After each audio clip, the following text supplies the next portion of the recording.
Assalamualaikum warahmatullahi wabarakatuh. Alhamdulillahirabbil alamin. Allahumma shalli ala Muhammad. Teman-teman yang dirahmati oleh Allah Subhanahu wa taala, peserta sekolah ANB kelas muamalah untuk angkatan yang ke-15. Kali ini dalam sesi ke-5 live tanya jawab bersama Ustadz Amin Nurbait dan alhamdulillah beliau berada di tengah-tengah kita. Dan sebagaimana yang sudah kita jelaskan, nanti kita akan memilih pertanyaan bagi teman-teman yang resen. Kita akan mengutamakan yang paling utama atau paling awal untuk resen. Kita akan pilih untuk peserta yang mengajukan pertanyaan. Kemudian kita juga akan pilih pertanyaan juga di chat. Jadi teman-teman silahkan menulis pertanyaan di kolom chat. Baik, kita akan langsung saja karena waktu sudah menunjukkan pukul 8 lebih 15 menit. Kita langsung saja Ustadz untuk Baik, silakan.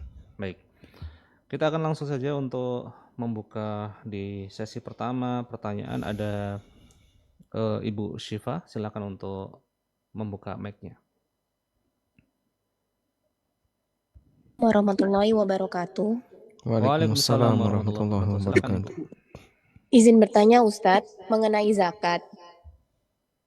Semisal harta sudah 85 gram, yang berarti kalau dikonversi jadi uang sekitar 212 jutaan. Dan 2,5%-nya dari itu sekitar 5,3 jutaan. Artinya saya harus menjual salah satu dari emas saya tersebut. Nah, apabila saat saya menjual ada kelebihan nominal dari 5,3 juta itu tadi, apakah boleh kelebihan itu digunakan untuk kebutuhan lain, Ustadz? Lalu pertanyaan yang kedua, tentang justip. Jika justip dengan akad salam harus tunai di depan termasuk biaya ongkir ke customer. Apabila justip sebagai wakil, apakah boleh customer transfer pertama itu uang barang plus fee justip dulu? Lalu setelah udah tahu ongkirnya berapa, baru transfer kedua untuk ongkir ke rumah customer. Nah, apakah metode akad ataupun salam ini juga metode salam ataupun wakil ini juga diberlakukan sebagai kita customer? Syukron Ustadz, barakallahu fiik. Baik. Alhamdulillah wassalatu wassalamu ala Rasulillah wa ala alihi wa sahbihi wa mawalah. Pertama berkaitan dengan perhitungan zakat. Jadi objek zakat itu kan ada dua ya. Kita bisa buat dua garis besar. Yang pertama adalah harta yang likuid. Harta likuid ini bentuknya emas atau perak. Dan turunannya adalah uang. Jadi mohon ditegaskan bahwasanya uang itu turunan emas dan perak. Baik. Oleh karena itu ketika perhitungan zakat harta likuid ini digabungkan semuanya. Emas, uang, tabungan, uang digital maupun alat tukar apapun. Baik uang negeri kita atau valuta asing dan yang lainnya. Nah, ini yang kemudian disebut dengan zakat mal. Ini diatur dalam aturan zakat mal. Kemudian yang kedua ada harta non-liquid. Harta non-liquid ini beragam. Ada yang bentuknya ternak. Nah, ini hanya berlaku untuk onta, sapi, dan kambing. Dan ini diatur dalam aturan zakat peternakan atau zakatul masyiyah. Lalu ada hasil pertanian. Yang ini diatur dalam zakat zira'ah atau zakat pertanian. Kemudian ada juga barang dagangan. Barang dagangan yang ini diatur dalam zakat perdagangan, zakat tijarah. Kemudian ada rikaz, harta karun. Selain dari 4 ini tidak wajib dizakati. Karena itu objek yang tidak diperdagangkan, tidak wajib dizakati. Nah, pertanyaan Anda, posisi Anda di sini. Emas, perak, dan turunannya yaitu uang. Oleh karena itu, untuk perhitungan zakat mal, dia harus berdasarkan akumulasi dari emas ditambah perak. Menurut sebagian pendapat, ada juga yang memisahkan antara emas dengan perak. Namun, kami lebih cenderung pendapat yang mengatakan digabungkan. Emas, perak, tambah uang, baik uang kartal, uang digital, maupun uang yang lainnya. Semua uang. Plus piutang yang lancar. Baik. Nah, selanjutnya dikeluarkan zakatnya. Dikeluarkan dalam bentuk apa? Dalam bentuk yang dizakati. Saya ulangi ya. Pada prinsipnya, kaidah zakat dikeluarkan dalam bentuk yang dizakati. Karena itu zakat pertanian dikeluarkan dalam bentuk hasil pertanian. Zakat mal dikeluarkan dalam bentuk mal. Zakat peternakan dikeluarkan dalam bentuk hewan. Tidak boleh dalam bentuk uang. Sehingga kalau saya punya 40 ekor kambing, zakatnya 1 ekor. Ya, saya merasa sayang dengan kambing saya. Sudahlah, saya gantikan dengan uang. Tidak boleh. Zakat peternakan harus dikeluarkan dalam bentuk hewan peternakan. Dan seterusnya. Maka zakat mal dikeluarkan dalam bentuk mal. Nah, bentuk mal ya sekian jenis ini. Bisa emas, perak, uang, atau piutang yang tertagih. Kalau piutangnya masih ada di tempat orang lain, belum bisa dijadikan sebagai zakat. Jadi bisa dikeluarkan dalam bentuk emas, perak, atau uang. Sudah? Oleh karena itu Anda bisa mengeluarkan zakat mal dalam bentuk emas, dalam bentuk uang. Selanjutnya, anggaplah misalnya Anda tidak memiliki uang sama sekali, punyanya cuma emas. Berarti kan harus ngiris emas itu. Misalnya ada 85 gram emas, lalu Anda mengeluarkan 2,5%. Berarti kurang lebih 2,125 gram. Jadi setengah dinar kan. 1 dinar 4/4, 4,25. Berarti setengahnya 2,125. Baik. Anda keluarkan dalam bentuk emas 2 gram, 125. Sudah? Bisa nggak seperti itu Pak? Bisa. Nah terus kalau dalam bentuk uang, ya berarti emas ini dijual. Lalu dapat uang. Setelah dapat uang, Anda bagikan ke orang lain. Baik. Bagaimana kalau nilainya lebih? Ya nilainya berapapun tetap harus Anda keluarkan.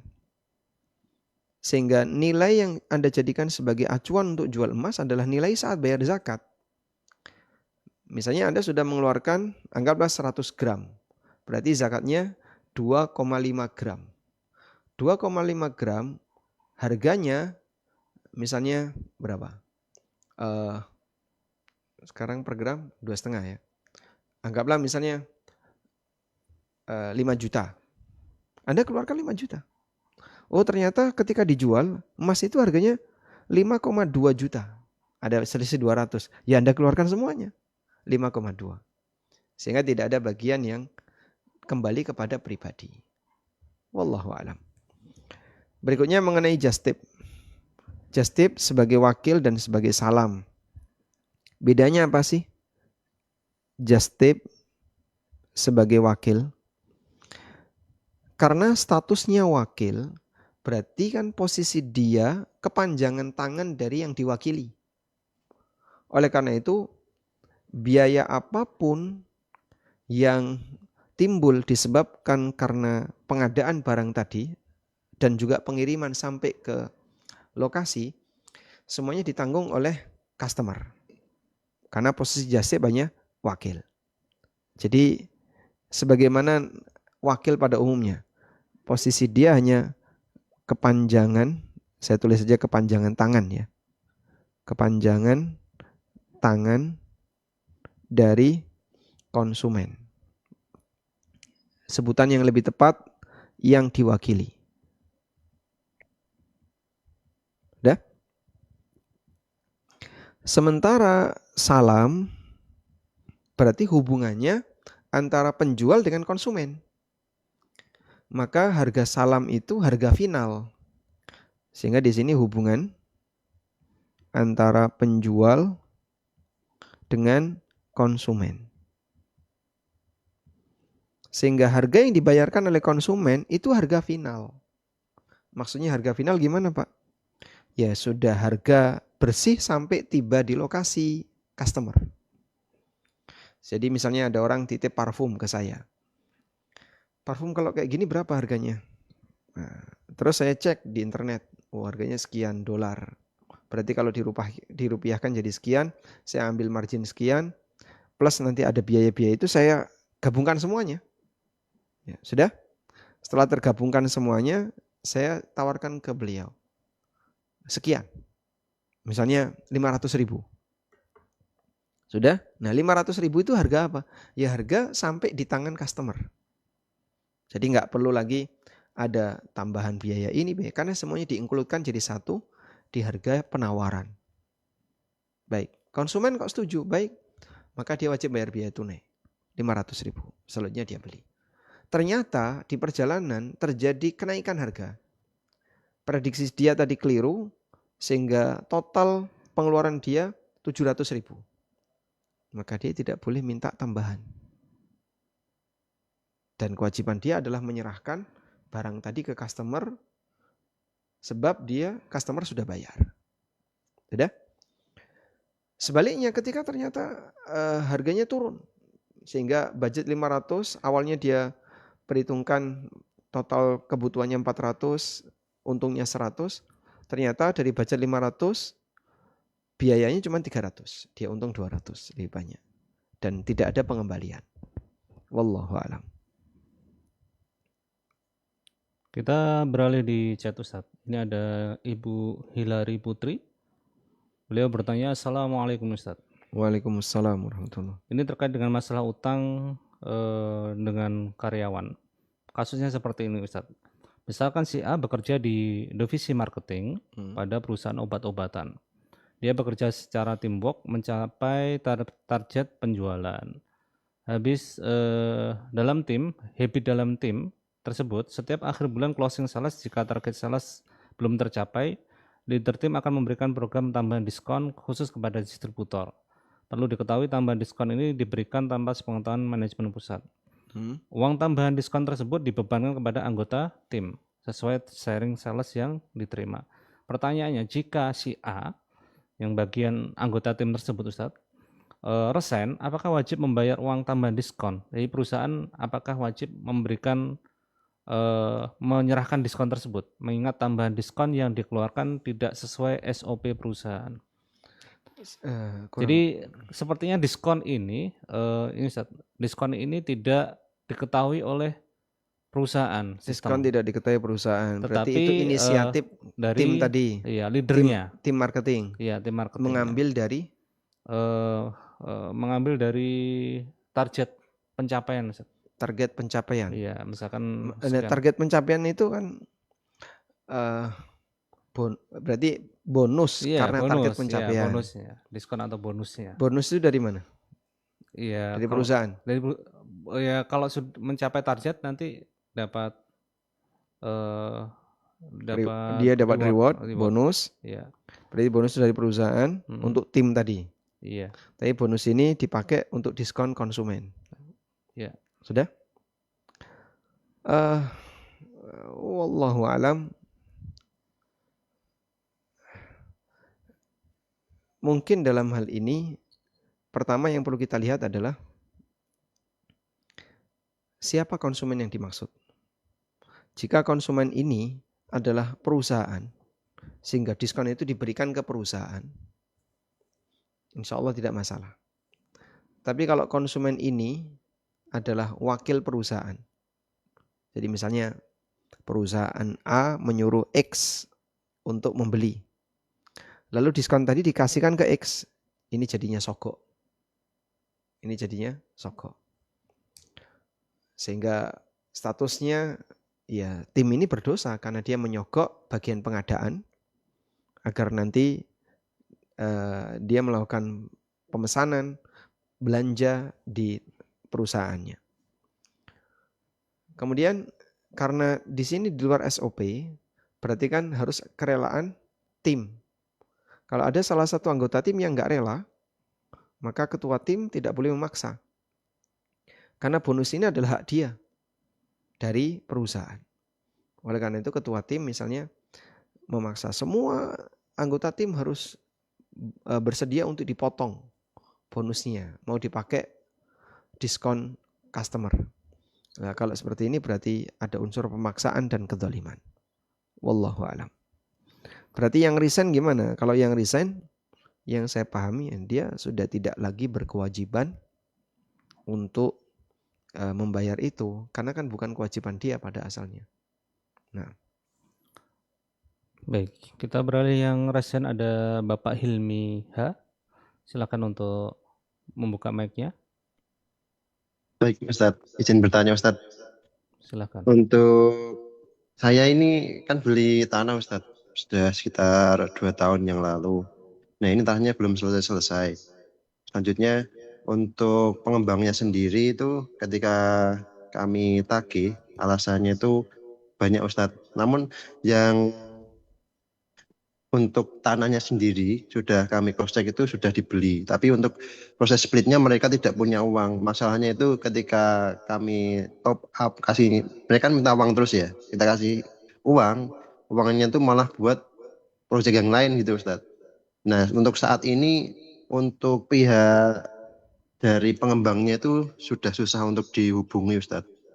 Nah ini dan beliau itu kalau kita mungkin datang ke sana mintanya ya uang terus itu Ustadz. Mungkin Ustadz ada saran atau ada pengalaman yang terkait hal seperti ini untuk kami lakukan itu seperti apa.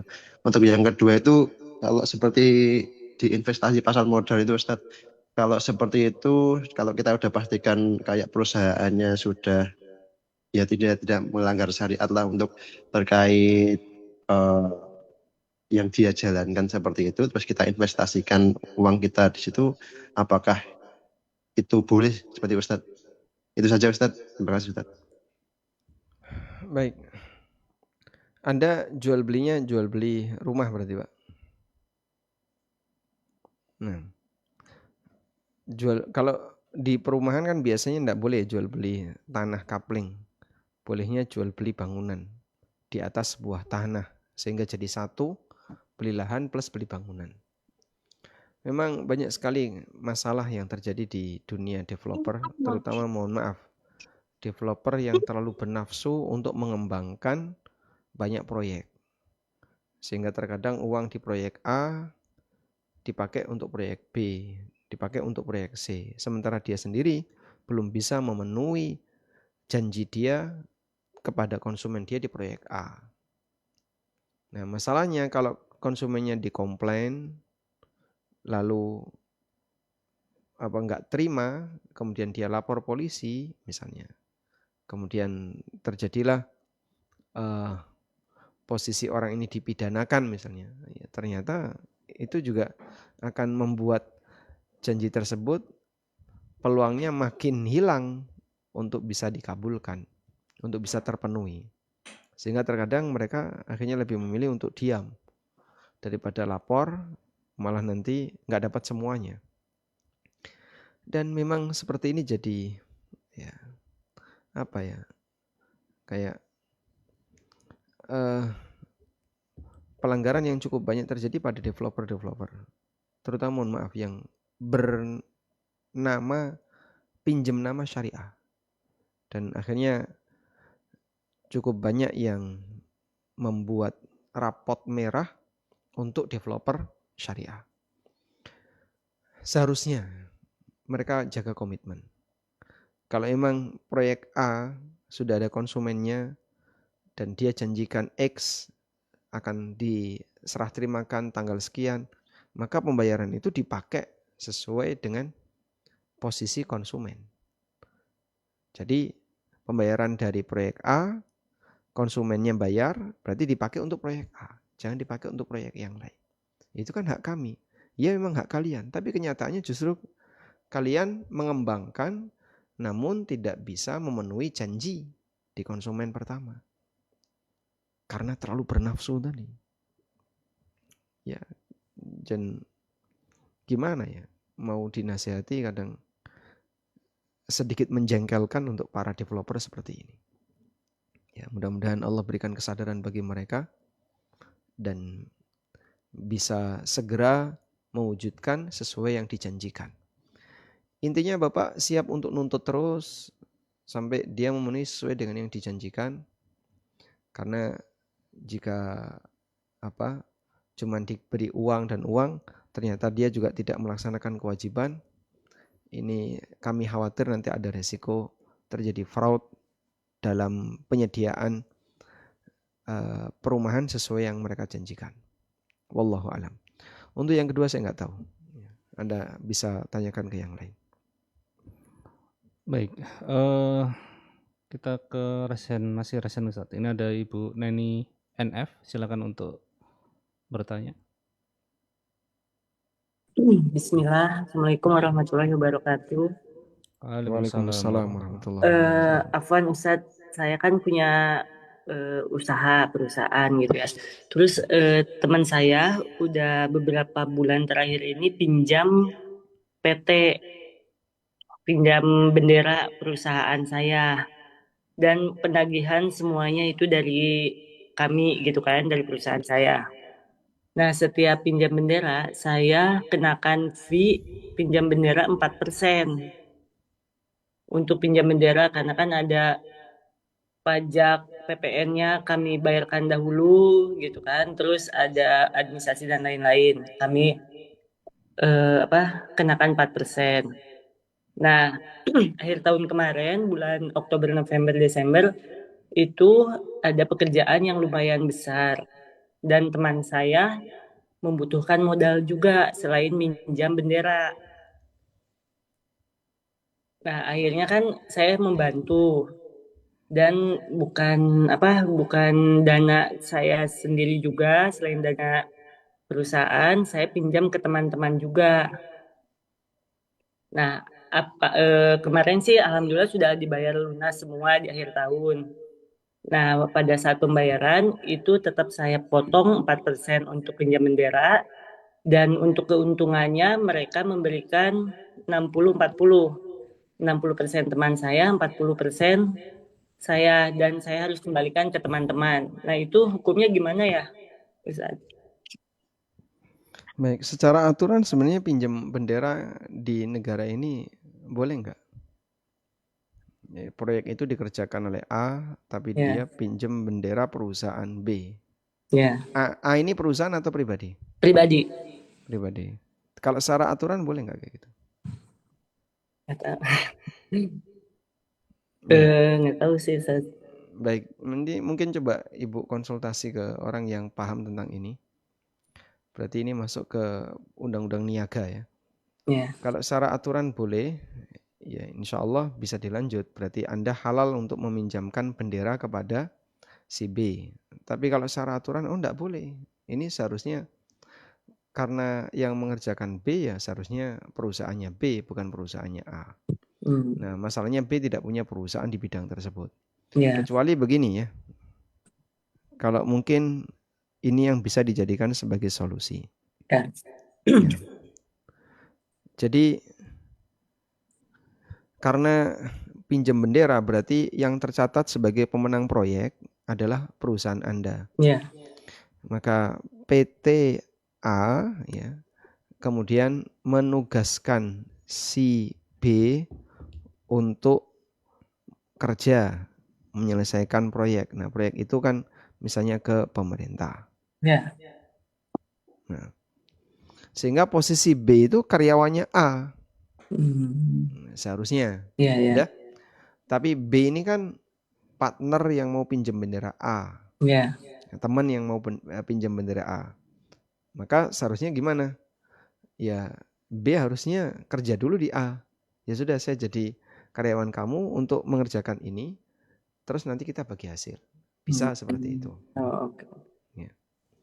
Sehingga proyek itu sebenarnya yang mengerjakan A dan dia mendelegasikan si B untuk subkon pelaksanaan. Nah, itu yang lebih tepat. Udah? Ya. Sehingga yang bertanggung jawab terhadap proyek itu adalah PTA. Kemudian nanti seluruh keuntungan milik PTA. Lalu B dikasih sesuai fee yang disepakati. Bisa fee atau bagi hasil atau apa. Tapi sebenarnya di situ pemilik proyek atau pelaksana proyek adalah PTA.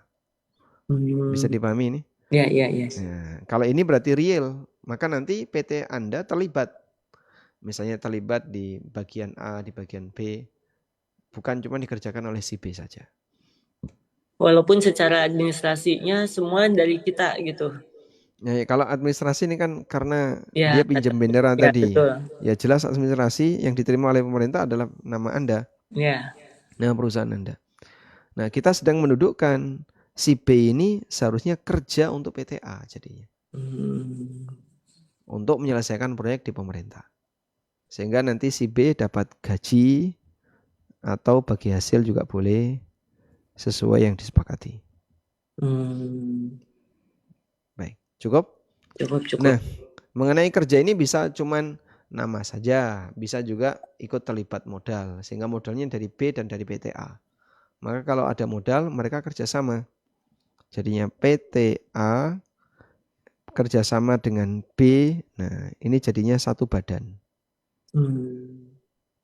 Satu badan. Karena dalam kerjasama itu melibatkan modal dan sekaligus kerja. Misalnya PTA juga kerja audit keuangan, membuat laporan dan seterusnya. Wallahu a'lam. Ya. Baik. Syukron Ustaz. Baik, barakallahu fikum. Selanjutnya kita beralih di chat Ustaz. Ini terkait dengan masalah emas ya. Dan kebetulan akhir bulan ada workshop juga Ustaz. daurah pengusaha emas. Iya. Insya Allah di Jakarta, di tepatnya di Hotel Alia ya, Jakarta, Sabtu 31 Januari 2026. Bagi peserta atau kaum muslimin yang mau bergabung di workshop ini bisa daftar di sekolahanb.com. Baik, di sini ada Pak Angga terkait dengan masalah emas ini Ustaz. Bagaimana hukum membeli dan menyimpan emas melalui brankas antam Ustaz tanpa pegang fisiknya? Ini sering kita bahas Ustaz, mungkin bisa ditekankan lagi. Baik, jadi mungkin perlu didudukkan dulu ya, ada yang disebut dengan taqabud hukmi. Jadi pada prinsipnya jual beli emas ini kan kaidahnya wajib tunai. Wajib tunai itu artinya apa? Dari tangan ke tangan. Dalil tentang ini banyak sekali. Sehingga aturan ini demikian tegas dan berkali-kali disampaikan Nabi SAW dalam beberapa redaksi. Terkadang beliau mengatakan adzahab bidzahab. Terkadang beliau mengatakan beliau bersabda adzahab bidzahab riban illa ha wa ha. Beliau juga pernah bersabda mithlan bimithlin yadan biyatin dan seterusnya. Dan redaksinya cukup banyak. Oleh karena itu, ini memberikan kita satu pesan bahwasanya jual beli emas wajib tunai. Baik ditukar emas dengan emas atau emas dengan uang. Nah, karena wajib tunai berarti kan harus dari tangan ke tangan. Dari tangan ke tangan. Nah, pertimbangan dari tangan ke tangan inilah yang kemudian harus kita tegaskan. Dari tangan ke tangan atau yang disebut dengan taqabud dilakukan serah terima dalam sekali waktu itu ada dua. Ada taqabud hukmi dan ada atau sebelumnya taqabud hakiki. Berarti ini serah terima fisik. Serah terima fisik emas. Serah terima fisik emas artinya ketika uang dibayar, emasnya ada. Baik uangnya tunai atau transfer. Karena kalau uang kan bisa pemindahan buku. Udah? Lalu ada takobut hukmi. Berarti di situ serah terima bukti yang mewakili atau tanda bukti.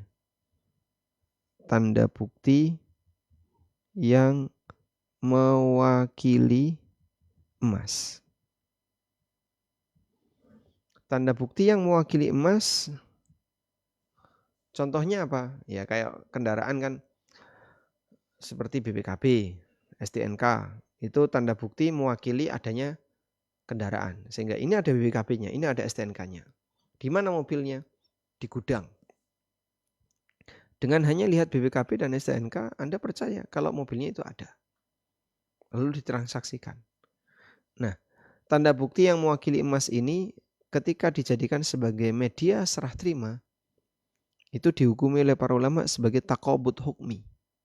Serah terima yang tidak hakiki. Karena diwakili oleh media yang lain.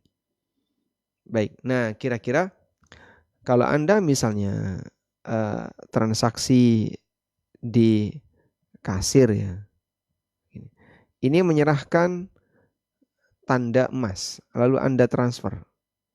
Ya, IDR, yang ini ada sertifikat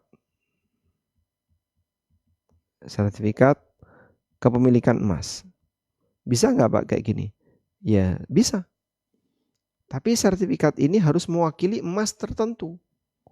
Ini Pak sertifikatnya emasnya ada di brankas. Bahkan ada serial numbernya. Nomornya sekian. Nanti kalau Bapak mau ambil emas dengan nomor ini ada. Insya Allah tidak masalah. Sehingga saat Anda serahkan uang, sertifikat itu diserahkan ke Anda. Dan sertifikat ini tidak bisa terus dipalsu, gampang dipalsu, nggak bisa. Karena ini bukti kepemilikan Anda terhadap emas tersebut. Kalau seperti ini yang terjadi, insya Allah tidak masalah. Nah, yang perlu dipastikan adalah apakah sertifikat ini betul-betul mewakili keberadaan emas tadi. Kalau iya, boleh. Wallahu a'lam. Baik, kita beralih di rasian Ustadz. Ada Bapak Bagus, silakan untuk membuka mic-nya. Ya, terima kasih. Assalamualaikum warahmatullahi wabarakatuh. Waalaikumsalam warahmatullahi wabarakatuh. Assalamualaikum Ustaz. Barakallahu fiik. Nah, Ustaz ini melanjutkan pertanyaan yang pekan lalu Ustaz, terkait yang musyarakah truk dan kren Ustaz. Musyarakah? Yang truk dan kren Ustaz, yang kemarin truk bertanya dan kren. terkait dengan truk. Jadi apa yang kami ditawari pekerjaan untuk penyewaan truk dan kren ini, jadi dari pihak pengelola ini dia menyediakan truk, kami menyediakan kerennya Ustaz. Nah, yang kami pahami kan dari penjelasan Ustaz kan bahwa aset ini kan punya masing-masing Ustaz ya, nantinya. Nah, ini anak agak bingung soalnya di modul 19 kemarin penjelasannya Ustadz Abu Rifai itu pada saat poin musyarakah tuh ada A, B, C gitu Ustadz ya. A itu modal, kemudian B itu mobil, C itu gedung Ustadz. Nah, di sini dijelaskan bahwa ini terjadi pencampuran aset Ustadz. Jadi yang nantinya akan dikonversi ke dalam rupiah dan kemudian dikonversi lagi menjadi persentase modal Ustaz. Ya. Jadi anak agak bingungnya. Baik. Baik, insya Allah kami bisa memahami. Mungkin maksud penjelasan dari beliau adalah sebatas untuk mengukur berapa keterlibatan modal yang diberikan oleh masing-masing anggota syirkah. Sehingga A, ini B, ini proyek. Ini Pak ya? Betul. Ya. A nyumbang truk, B nyumbang crane. Ketika di proyek, truk dan crane ini kan bekerja bareng.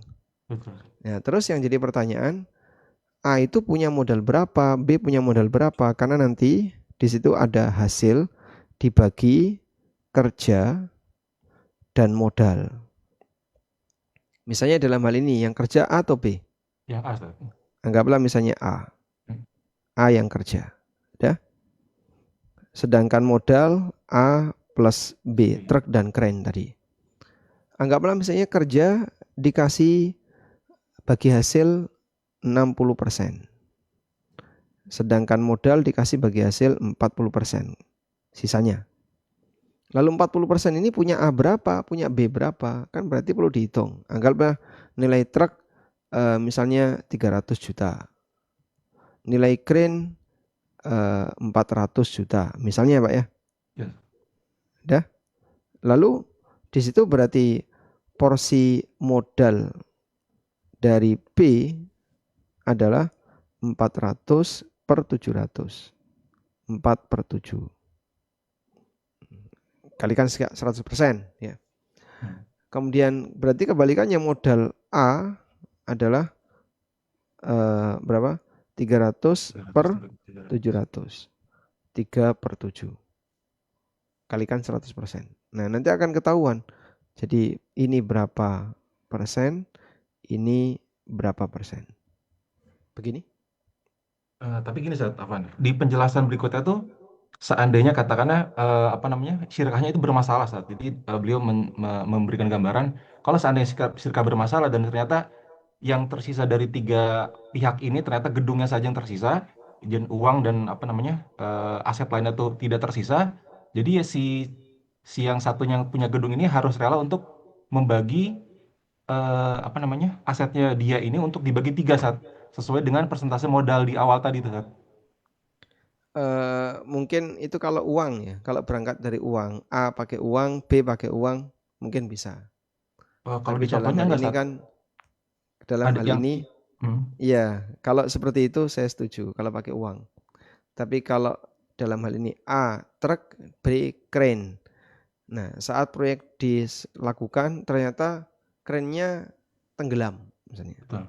Nah, qadarullah kerennya tenggelam, nggak bisa diselamatkan. Ya sudah, truknya dikembalikan kepada si A. Sedangkan B dia rugi crane. Begitu. Berarti tetap sebenarnya kepemilikan tetap masing-masing di awal Ya, aja Sat, ya? kepemilikan tetap masing-masing. Karena ini barang saya ada di proyek itu, makanya saya dapat. Ketika proyek selesai, barang saya ambil lagi. Nah, boleh satu lagi Sat, pertanyaan Sat? Karena cukup panjang, beri kesempatan yang lain dulu ya. Baik, Pertanyaan Bapak kan panjang. Jazakallah khairan Sat. Barakallahu fiik. Baik, kita masih di yang resen aja, yang resen. Ada Ummu Arfa, silakan untuk membuka mic-nya.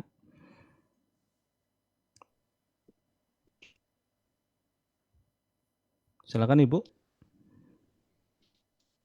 Izin bertanya tentang waris Ustadz. Baik, silakan. Izin bertanya tentang meninggal, kemudian ada 8 saudara, anak-anaknya ada 8. Sepakat untuk tidak membagi waris dengan alasan warisan tersebut diputarkan dulu agar menjadi modal usaha keluarga bersama. Ya. Setelah masing-masing anak menikah, barulah mulai dibagi Ustadz. Sampai akhirnya semua anak menikah dan yang tersisa adalah kakak perempuan yang memang belum mendapat jatah secara penuh. Kemudian si kakak ini meninggal dan warisan belum juga diberikan. Sedangkan kakak perempuan yang meninggal ini akhirnya berwasiat kepada anak-anaknya karena merasa dizalimi, jangan menerima waris dari si saudara-saudaranya. Ini sekarang posisinya saudara laki-lakinya si ibunya tadi mau memberikan warisan tersebut kepada anak-anak si kakak perempuan tadi. Hukumnya apakah wasiat itu dari si ibu itu dilaksanakan dengan tidak menerima waris atau bagaimana Ustaz? Baik. Jazakallah khairan. Barakallahu fiik. Jadi dalam ilmu waris itu ada istilah ijbari. Ijbari itu artinya bahwa harta peninggalan secara otomatis pindah hak milik jadi pemilik sebelumnya ke keluarganya yang merupakan ahli waris pasca pemiliknya meninggal. Sehingga ketika A meninggal, maka otomatis harta itu menjadi milik PQRS sampai W. Otomatis itu artinya ya baik kamu sepakati nggak kamu sepakati otomatis milikmu. Kok bisa Pak? Sebab Allah yang bagi. Karena Allah yang bagi. Sehingga misalnya dari 8 anak ini, anggaplah laki-lakinya 4, perempuannya 4 misalnya. Maka berlaku pembagian 2:1. Laki-laki 2, perempuan 1. Sudah?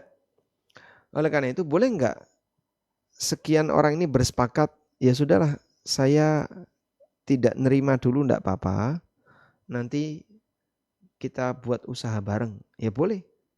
Itu kan hak mereka. Sehingga selama mereka setuju dengan itu silahkan. Lalu setelah itu turun ke anak-anaknya. Ketika di antara mereka ada yang meninggal. Maka kalau turun ke anak-anaknya berarti nanti jadinya warisan dari A diberikan kepada P, Q, R sampai W. Ketika salah satu di antara mereka meninggal, baru diberikan ke anaknya. Sudah? Sehingga kalau misalnya R nih yang meninggal, ya, kakak perempuan tadi ya, R meninggal. Ya, berarti kan harta milik R ke anaknya. Walaupun sementara ini harta tersebut masih dalam masih dalam satuan aset berupa usaha tadi yang belum dibagikan misalnya. Maka si anak ini, anak R, mau nerima nggak mau nerima tetap milik mereka. Nah, kalau nggak mau nerima sama sekali Pak, sebab itu wasiat dari ibunya dan itu wasiat karena emosi. Jadi mohon jangan sampai kita mati dalam kondisi emosi. Yang emosinya hanya untuk urusan harta. Karena bisa jadi akan berbahaya kalau di yaumil qiyamah. Sudahlah mau nyari apa orang yang sudah mati. Selain hanya bekal amal. Sehingga sampai membelani emosi-emosi menjelang mati. Apalagi harus sampai putus silaturahmi dengan keluarga. Kalaupun dia marah karena nggak dikasih, toh nanti juga akan dikasih ke anak cucunya misalnya. Hanya saja ini mungkin perhitungannya belum beres. Ya sudah nggak usah ngotot-ngotot sampai emosi. Sayang banget itu. Karena dia mau menghadap Allah untuk selamanya. Sehingga yang seharusnya kondisi dia plong dengan yang lain, dengan saudaranya, dia masih ganjel. Nah, ganjelan ini kita justru khawatir jadi masalah kelak di hari kiamat. Nah, maka anaknya R perlu menegaskan jatah warisannya mau dikasihkan ke siapa kalau dia nggak mau nerima. Apakah mau dikasihkan ke fakir miskin atau mau dibagikan ke paman bibinya yang lain, itu terserah anaknya R. Karena itu tetap hak mereka. Jadi diterima maupun tidak diterima itu adalah hak mereka. Wallahu a'lam. Masih di Rasen Ustaz. Di sini ada Bapak Andika 1 atau I. Bapak Andika, silakan untuk membuka mic-nya. Baik, bismillah. Assalamualaikum warahmatullahi wabarakatuh. Ustaz, Waalaikumsalam warahmatullahi wabarakatuh. tanya Ustaz tentang syirkah. Yang pertama, Ana pernah dengar Ustaz, jadi ada yang mengatakan kalau status PT perusahaan terbatas saat ini itu akadnya batil karena di dalam akadnya itu tidak ada atau akte notasi itu tidak ada pelaku yang jadi pemilik modal semua gitu Ustaz. Jadi nggak ada yang melakukan usahanya. Jadi itu dianggap batal. Lalu yang kedua Ustaz terkait mudarobah yang kemarin Ustaz, jadi yang pertanyaan minggu lalu kan yang ketika pembagian itu full 100% ke pemilik modal itu kan sebetulnya tidak disarankan karena ketika lunas berarti kan pemilik modal tidak ada andil di situ, jadi dia tidak berhak lagi menerima bagi hasil. Jadi seharusnya tetap dibagi berdasarkan kesepakatan. Misalkan sebelum bagi modal, pemodal lebih besar, setelah bagi modal, pemodal lebih kecil. Nah, yang ingin Anda tanyakan ketika sudah BEP, dengan komposisi bagi hasil tadi pemodal lebih kecil, setelah BP ternyata qadarullah usaha itu rugi, Ustaz. Nah, pembagian kerugiannya apakah kembali full 100% pemodal yang menanggung kerugiannya atau masih bagi dua lagi terhadap sama yang pengelolanya, Ustaz. Itu, Ustaz. Syukron, Ustaz. Saya paham dengan apa yang Anda maksud tentang mereka yang mengatakan PT ini tidak syar'i. Jadi kelompok-kelompok tertentu yang ada di Indonesia ini belajar fikih muamalah tapi kaedahnya terlalu kaku. Dan beberapa teman-teman kami ikut belajar di situ, ketika lapor ke saya, ini aneh gitu. Seharusnya kan dia memahami gini, hukum asal fikih muamalah itu mubah. Orang mau berkreasi apapun kan terserah. Yang penting tidak melanggar syariat. Itu saja kuncinya. Berarti kan fleksibel, Pak. Fleksibilitasnya sangat longgar. Maka orang ketika bermuamalah dengan metode apapun, cara apapun, bebas, sangat longgar. Mau pakai skema A, skema B, skema C. Itulah yang membedakan antara muamalah dengan ibadah. Kalau ibadah ketat, ibadah itu harus seperti ini. Harus baku. Jadi muamalah ini kan urusan dunia. Begini ya. Kalau hukum muamalah ini urusan agama. Karena kita bicara hukum.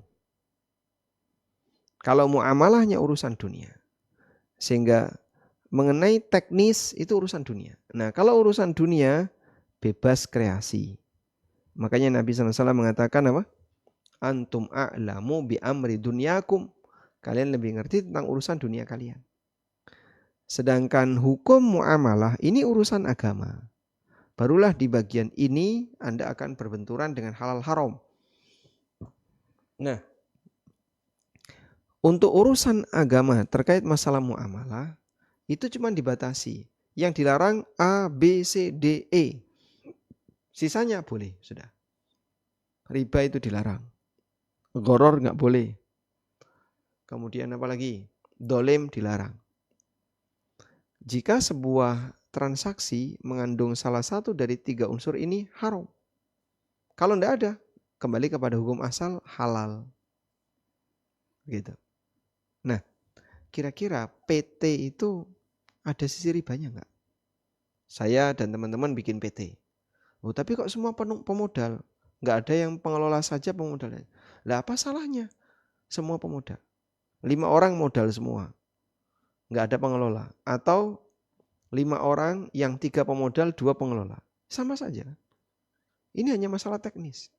Kenapa itu disebut melanggar syar'i? Melanggar syar'i dari sisi mana?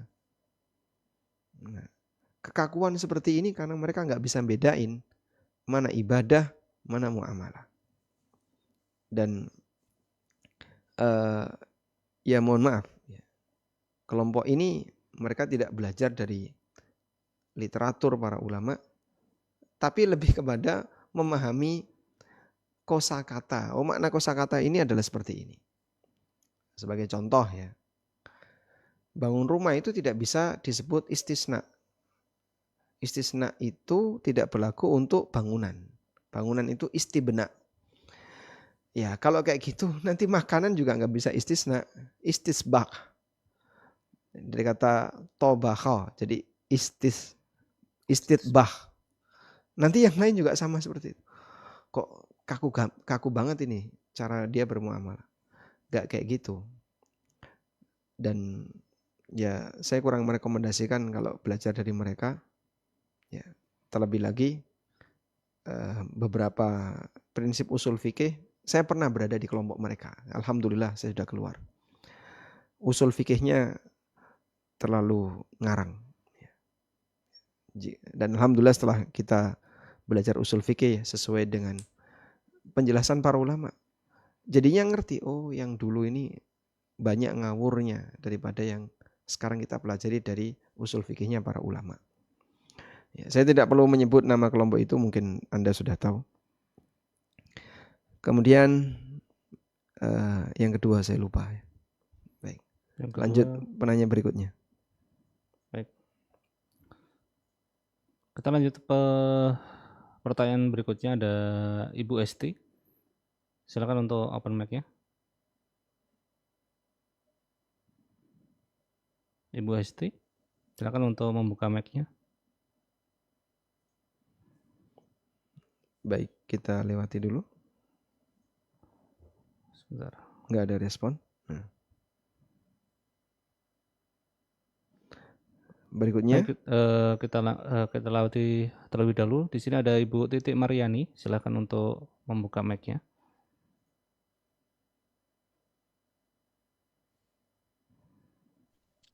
Oh, ini. Warahmatullahi wabarakatuh. Waalaikumsalam. Assalamualaikum. Oh, ini Ibu Hesti. Oh, baik. Iya. Baik, silakan Ibu. Izin bertanya, soal pembelian emas antam.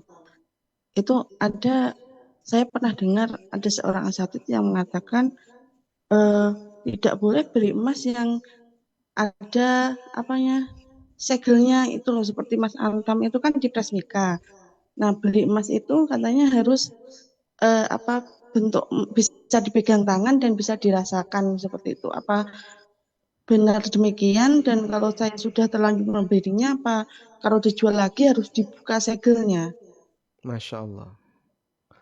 Wallahu alam, saya nggak pernah dengar yang kayak gitu. Emas benda ribawi ya. Anggaplah misalnya sekarang kita geser ke kurma atau gandum. Oh, nggak boleh jual beli emas yang terbungkus. Berarti nanti juga berlaku, nggak boleh gandum terbungkus. Memungkinkan nggak gandum tidak dibungkus? Jadi gandumnya ditadai segini, kurma sama gandum sama-sama segini, harus dirasakan oleh tangan.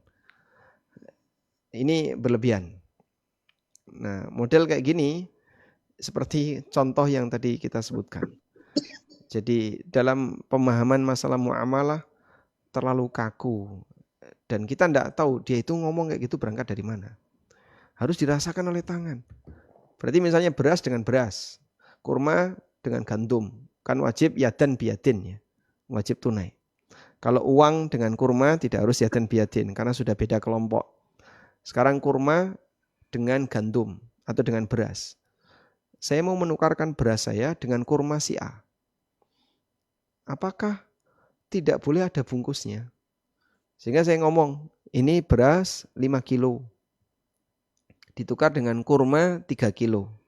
Ada selisih Pak? Kan boleh, kurma sama beras ada selisih. Yang penting yadan biyadin.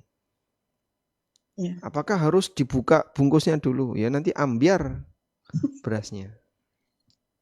Ya, maka tidak harus demikian. Sehingga ada segelnya, ada tutupnya, dan seterusnya, sah-sah saja. Ya, bagaimana kalau biji emas? Nah, biji emas kan harus dibungkus.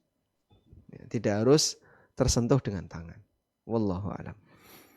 Baik, kita lanjut di resen berikutnya, ada Ibu Titik Mariani. Silakan untuk open mic-nya.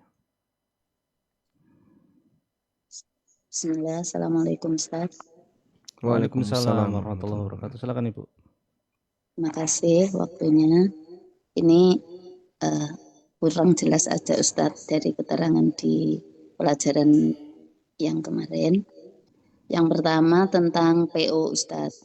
Kan kalau produk saya kue ya Ustaz. Ini kalau kue. Ya kue Ustaz. Terus kue saya itu harus PO dulu, pesen dulu gitu Ustaz. Yang besar-besar. Saya jualan tapi yang besar-besar harus PO dulu. Nah, yang PO ini kok pemahaman saya dari keterangan Ustaz itu kalau PO itu harus uangnya tunai, apa begitu apa enggak Ustaz? Karena Ibu produksi ya? Iya, saya produksi Ustaz. Jadi kan kadang orang itu PO melalui WA, terus tanpa uang, kadang-kadang tanpa memberikan uang, tanpa transfer, nanti pas ngambil baru bayar. Baik, insya Allah kami paham. Nah. Terus kadang ya ada yang transfer dulu, kadang ya enggak. Pokoknya seperti itu Ustaz. Itu yang mana yang benar. Kemudian yang kedua, yang menjual harus harus pindah tempat tadi Ustaz. Saya kurang paham Ustaz. Itu kalau kan saya punya reseller juga. Nah, beberapa reseller saya itu kadang-kadang mereka itu di tempat saya ketemu sama customer mereka itu Ustadz, kayak gitu. Nah, tapi yang bayar ke saya resellernya. Nah, seperti itu Ustadz. Terima kasih Ustadz. Jazakallah khair. Jazakallah khair. Baik.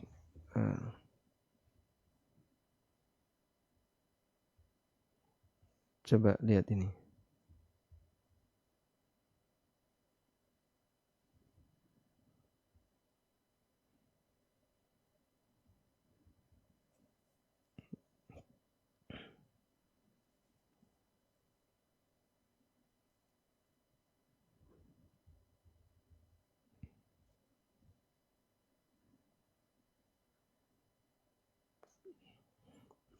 Baik.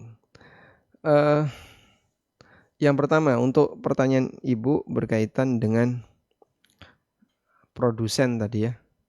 Jadi PO kalau ke produsen ini akadnya namanya akad istisna.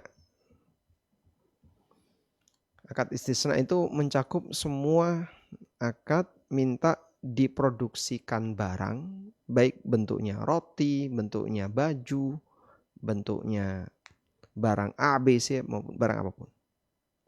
Ya.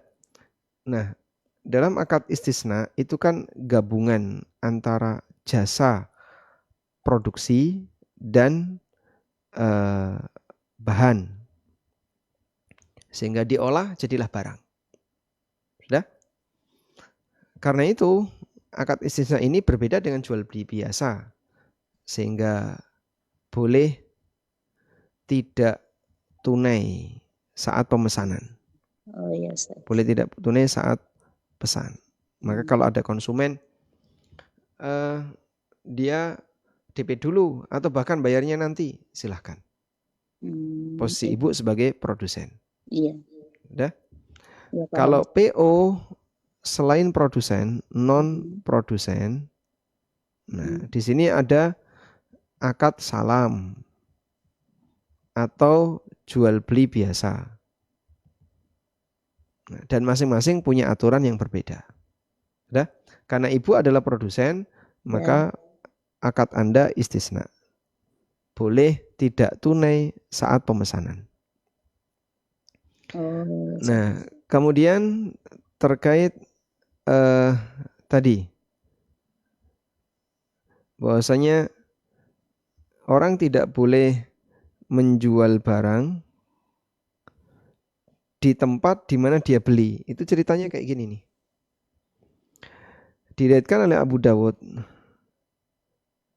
Imam Ahmad dan yang lainnya dari Ibnu Umar radhiyallahu anhu, beliau bercerita, ibta'tu zaitan fis suq. Aku membeli minyak zaitun, zait ya, minyak di pasar. Falamma istaujabtuhu, ketika aku sudah membelinya, sudah deal, laqiyani rajulun fa'atani bihi ribhan hasana.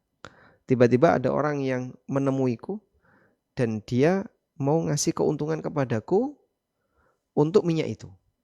Udah biar saya yang beli aja. Ya, jadi mungkin kita buat ilustrasi ya di sini ya. Ini penjual minyak, ini minyaknya. Ya. Lalu di sini ada Ibnu Umar. Ini Ibnu Umar. Udah. Ibnu Umar sudah deal dengan orang ini.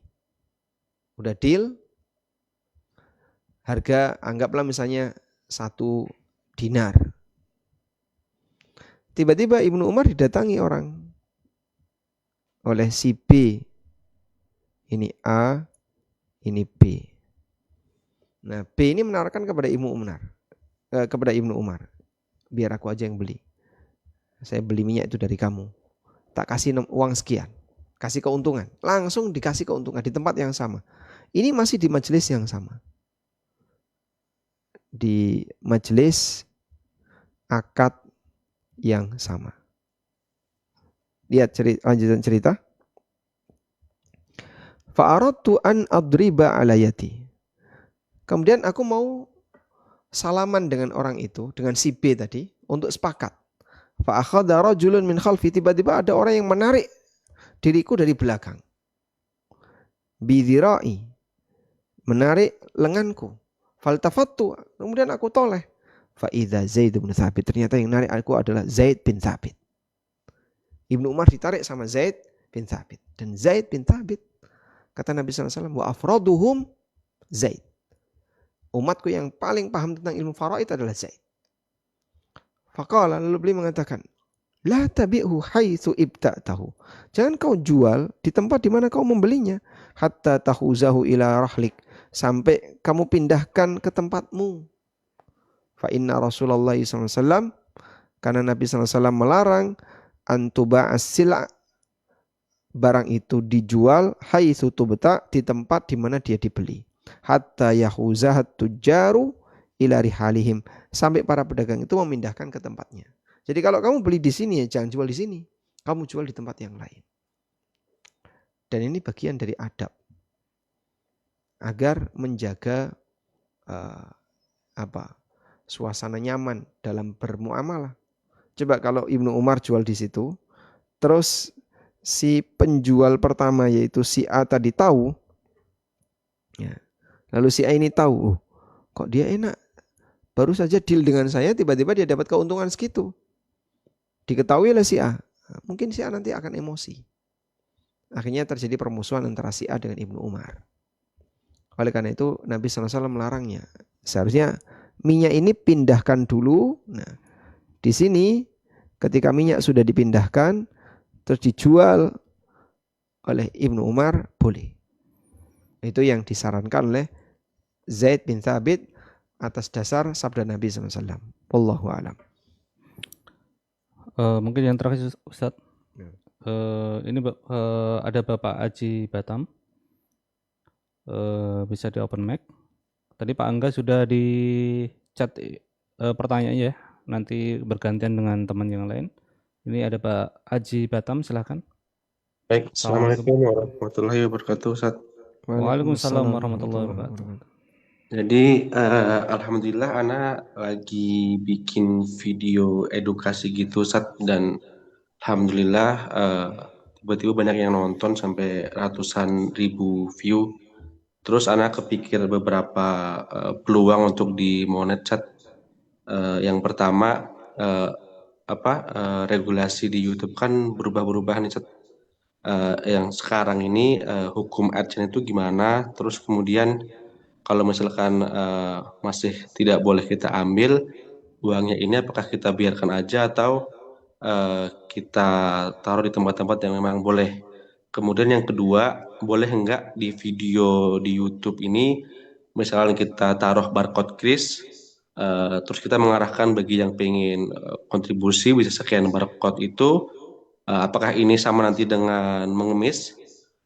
Terus kemudian kalau kita buatkan video yang kita upload di YouTube ini, kita pindah ke produk digital, Ustaz, jadi videonya sama, cuma nanti akses berbayar kayak mungkin sekolah muamalah ANB ini, cuma nanti untuk di harga kita kasih seikhlasnya, Ustaz. Boleh enggak kita nanti menjual produk digital dengan skema bayar seikhlasnya dan seikhlasnya tapi ada minimal, misalkan bebas berapa aja tapi minimal 10.000. Begitu, Ustaz. Baik. Untuk yang pilihan ketiga insya Allah tidak masalah, Pak. Karena kita tahu bahwasanya produk digital termasuk di antara produk yang punya nilai lahu qimah. Oleh karena itu boleh saja dijual dan punya manfaat. Sementara kaidah dalam fikih jual beli, kullu ma sahha naf'uhu sahha bai'uhu. Semua yang halal dimanfaatkan maka halal diperjualbelikan. Sehingga insya Allah tidak masalah. Dan mungkin itu yang paling aman. Kemudian yang kedua, kalau Bapak pasang barcode QRIS misalnya, bagi siapa yang mau nyumbang, ya wallahu a'lam apakah ini masuk meminta-minta atau tidak. Jika tujuannya untuk sosial, dalam arti begini, Bapak taruh barcode itu biar nanti orang nyumbang untuk produksi video berikutnya. Dan Bapak butuh biaya untuk memproduksi video itu, maka insya Allah tidak masalah. Sehingga sumbangannya bukan untuk pribadi, tapi untuk kegiatan sosial. Boleh. Tapi kalau untuk pribadi, jika akadnya akad siapa yang nonton ini harus bayar, nah itu kan nggak bisa pakai platform YouTube yang umum tadi ya. Maka barcode ini jadinya seperti Anda meminta. Tapi kalau akadnya adalah akad berbayar, begitu dia masuk dikasih barcode dulu. Anda bisa dapat video yang lebih lengkap. Kami punya link YouTube yang unlist, sehingga saat dia pasang barcode itu, dia scan barcode itu, dia bayar, kemudian Anda belikan link yang lebih komplit misalnya, agar dia bisa nonton lebih lengkap. Boleh seperti itu. Jadinya sama seperti yang pilihan ketiga tadi, Bapak menjual video. Wallahu a'lam. Baik, demikian. Ikhlasnya ini berarti nggak masalah, Ustaz? Harga seikhlasnya ada nilai minimal kan? Sebenarnya Bapak inginkan di situ harga minimal tadi, kelebihannya sifatnya donasi. Berarti nggak boleh ada minimal, Ustaz ya? Seikhlasnya boleh, asal niatnya niat untuk sosial. Jadi nggak dibayar Bapak nggak sakit hati, itu seikhlasnya. Tapi kalau seikhlasnya ketika nggak dibayar atau bayarnya terlalu rendah, Bapak nggak terima, berarti belum bisa disebut seikhlasnya. Anda niatnya niat komersil. Nanti jadinya malah goror di pembayaran.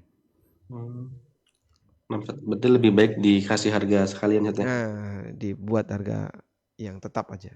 Terakhir Ustaz, tambahan Ustaz yang YouTube. Nah, kalau sosial, kalau komersil. Yang berlangganan, fitur berlangganan baru Ustaz, yang kalau berlangganan bayar di YouTube itu boleh nggak, Ustaz? Berlangganan di YouTube, maksudnya Yang YouTube premium. Premium, ya Ustaz.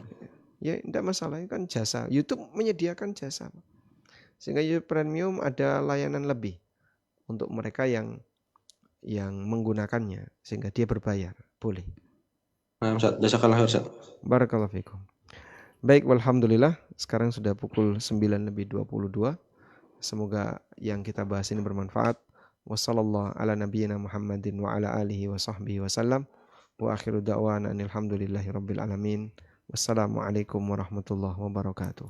Waalaikumsalam warahmatullahi wabarakatuh. Jazakumullah khairan Ustadz Amin Nur Bait yang sudah bersama kita. Dan kami mohon maaf buat teman-teman yang belum kita jawab pertanyaannya. Mungkin masih ada satu sesi lagi bersama Ustadz Amin Nur Bait. Dan ada info juga bagi teman-teman yang mengikuti workshop pengusaha emas, bisa mengikuti nanti di pada waktu Sabtu 31 Januari 2026 di Hotel Grand Alia Jakarta. Dan insya Allah nanti akan bersama Ustadz Amin Nur Bait. Untuk pendaftaran bisa dibuka di sekolahnb.com di kelas workshop pengusaha emas. Dan ini banyak manfaatnya buat teman-teman pengusaha emas. Ada modul, ada makan siang, door prize dan seterusnya. Termasuk ada konsultasi bersama Ustadz Amin Nur Bait. Kemudian ada sesi tanya jawab bagi teman-teman yang insya Allah nanti di angkatan sebelumnya ada selidu. Jadi teman-teman bisa mengajukan pertanyaan dan asatidzah akan menjawab di video secara khusus untuk member yang bisa diakses. Dan alhamdulillah ada sekitar 250 lebih video tanya jawab di sekolah ANB kelas muamalah. Nanti teman-teman di angkatan yang ke-15 kami akan membuka pertanyaan dan kami pilih dan insya Allah nanti akan dijawab oleh asatidzah di kelas muamalah kita kali ini. Dan kami tim dan kru sekolahnb.com undur diri dan kita tutup dengan doa kafaratul majelis. Subhanakallahumma wa bihamdika asyhadu an la ilaha illa anta astaghfiruka wa atubu ilaik. Wassalamualaikum warahmatullahi wabarakatuh.